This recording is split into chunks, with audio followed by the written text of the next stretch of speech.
Hi everyone, welcome to Glitch Guru. In today's video, we'll show you what to do if Google Maps is not showing your location at all or if it's showing the wrong location. To fix this, first open the Settings app. Now, scroll down to tap on Location. Here, tap on Location Services. In this menu, enable these Wi-Fi and Bluetooth scanning toggles. Then, go to Location Accuracy. Here, enable the Improve Location Accuracy toggle. Now, go back to the Location menu and tap on App Permissions. Here, tap on Maps. Then, select this Allow All the Time option and enable this Use Precise Location toggle. Now, open the Google Maps app. Here, tap this location icon in the bottom right corner to refresh your current location.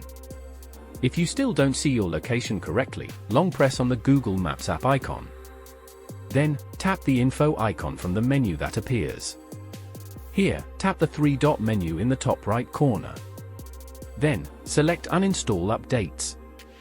Now, tap OK to confirm. After this, try using Google Maps again and it should show your location correctly.